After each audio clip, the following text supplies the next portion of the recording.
haddii aan ka hadalno markaan hoos u dhac ku yimaada shaqada qanjirka thyroidka ee lagu magacaabo hypothyroidism bukaanka qaba cudurkaasi waxa ugu badan ugu horeeya ee uu isku arko waa barar ku yimaada qanjirka thyroidka ee dhuunta waxa ku xigi doona qofka oo miisaankiisu kordho cunto cunistiisa oo yaraata calooshiisa oo aad u adkaata ama fadhiisata iyo qabowga oo aad u dhibo qofka isla markaana uu qofku raadiyo kulayl inta kadib dumarka oo kale waxay isku arki karaan timo guran oo timaha ayaa ka gurma mar walba oo ay shanleystaan sidoo kale caadada ayaa dib ku noqota waxa kale oo isku arki karaan xataa hadii ay helaan caadada oo ay u saxan tahay dhalmo la'aan oo dhalmada ayaa dib noqota inta badan qanjirka thyroidka markii hypothyroidism oo qofku qabo oo shaqadiisa yareeyo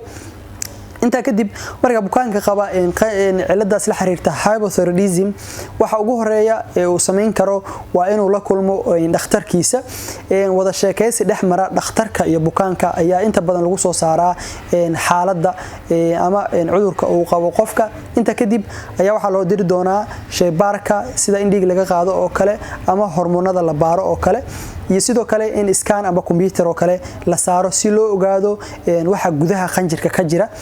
inta kadib markii dhakhtarku ku qanco in qofkaasi qabo wax lagu magacaabo hypothyroidism oo hormoonadii loo baahnaa ee qanjirka thyroidka ay hoos u dhaceen isla markaana heerarkii looga baahnaa aysan gaarsiisnayn si ay si sax ah ugu shaqeeyaan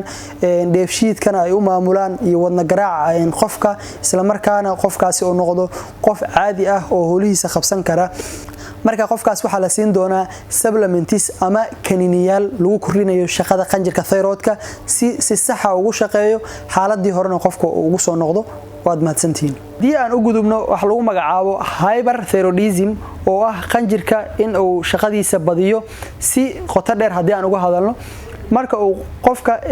qanjirkiisu thyroidka ee dhuunta ku yaala oo shaqada badiyo waxa ugu horeeya ee bukaanku isku arki karo waa kuleel fara badan oo qofku dareemo isla markaana qabow oo mar walba raadiyo cuntada oo aad ugu furanta iyo miisaankiisa oo aad u yaraada iyo sidoo kale calooshiisa oo aad u jilcada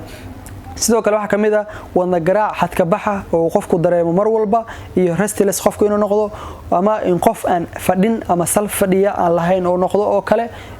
ama qof isku buuqsan oo kale muruqihiisu inay daciif aad u noqdaan inuu noqdo qof qalalan oo maqaarkiisu uu ka kan yahay oo kale calaamadaha lagu arko qofka qaba hyperthyroidism waaye mararka qaar waxa lagu arki karaa qofka indhihiisu inay soo baxaan oo indho aad u waaweyn oo kale oo qofku isku arko ama loo soo dirso ama sidoo kale qofka la kulmaahay uu u sheego in xaaladiisu aysan xaalad fadhida ahayn inta kadib calaamadahaas markii uu bukaanku isku arko oo dhakhtarka la kulmo wada sheekaysiga dhakhtarka iyo asaga dhexmara ayaa lagu go'aamiyaa inta badan in hyperthyroidism bukaanku uu qabo inta kadib waxa loo baahdaa baaris guud sida dhiig in laga baaro hormoonadii in la baaro sidoo kale in scan waxyaabo lamida loo diro marka kadib jawaabta soo baxda ee dhakhtarku ku qanco hadii ay tahay hyperthyroidism bukaankaasi inuu qabo waxa uu qaadan doona bukaankaasi dawo lagu yareynayo hormoonada qanjirka uu soo deynayo si xaaladiisii hore uu dib ugu soo noqdo bukaanka isla markaana kuleelkii faraha badnaa cunto cunistii aad ka ahayd calooshii jilcaneed iyo daciifnimadii ka muuqatay bukaankaasi oo kaga reysto waa mahadsantiin السلام عليكم صاحبيال kusoo dhawaada mar kale ee barnaamijyadeena caafimaadka oo kaga soo gudbino bogeena bukaandeeq clinic magaciigana waa Dr. Shariif Xidig hadii ilaahay ma muuqaalkan waxaan uga hadli doonaa qanjirka dhuunta qaybteeda hore ku yaala ee lagu magacaabo thyroidka shaqada uu qabto ciladaha la soo dirsa iyo sida lagu garto xanuunada noocyadooda kala duwan ee ku dhaca qanjirkaasi ama loo kala saaro iyo ugu dambeyn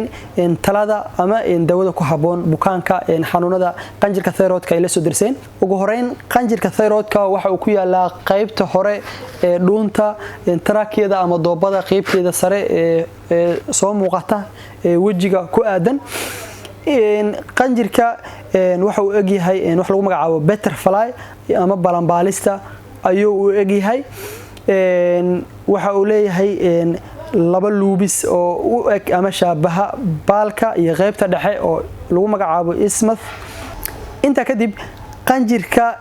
miisaankiisa marka uu normalka yahay oo wax cudura uusan qabin waxa u dhaxeeya 10 ilaa 15 gram inta u dhaxaysa qanjirku wuxuu soo daayaa hormoono lagu magacaabo calcitonin T3 iyo T4 kuwaas oo shaqada ugu badan ee jirka qabta ma jirto xubin ama unug jirka kamida oo qanjirka thyroidka oo san shaqo ka qaban shaqada ugu balaaran ee uu qabto waa xadeynta wadna garaaca qofka caafimaad qabka ka qayb qaadashada caafimaad qabka ee maqaarka fertility-ga oo ah xagga dhalmada iyo dheefshiidka cudurada ku dhaca qanjirka thyroidka waxa kamid ah goiter oo ah qanjirku inuu aad u bararo marka qaar qofka oo wax xanuun ama wax calaamada aan lahayn in qanjirku uu iska bararo qofkuna uu taabto barar saaran dhuuntiisa waxa ugu badan ee sababana waa cusbada qofka oo yaraata sidoo kale waxa kamid ah Graves disease wax lagu magacaabo kaas oo ah immunity-ga jirka inuu isla jirka dib u weeraro oo qanjirka weerar ku qaado isla markaana qanjirka uu la kulmo caabuq uu keeno wax lagu magacaabo thyroid stimulating immune globulin kaas oo ah isla difaac jirka in uu weeraro qanjirka si qanjirkaasi uu soo saaro hormoon fara badan dhiigan loogu daayo marka kadibna qofkaasi la soo dirsan wax lagu magacaabo hyperthyroidism oo ah in qanjirku shaqadii aad u badiyay sidoo kale waxa kamid ah thyroid cancer oo ah cancer inuu ku dhaco qanjirka thyroidka thyroid nodules oo ah buulal tira badan in qanjirku uu yeesho sidoo kale waxa kamid ah hyperthyroidism oo ah shaqada qanjirka inay aad u badato sidoo kale waxa kamid ah hypothyroidism oo ah shaqada qanjirka inay aad u yaraato iyo sidoo kale Hashimoto's thyroiditis oo ah isla difaaca jirka oo jirka dib u weerara iyo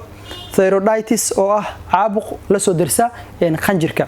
cuduradaas tirada badan ee soo weerara qanjirka waxa lagu gartaa bukaanku marka uu la kulmo dhakhtarkiisa wada sheekaysiga dhexmara ayaa inta badan lagu ogaadaa inta kadib dhakhtarka ayaa baaris guud u diray bukaanka sida indhig laga qaado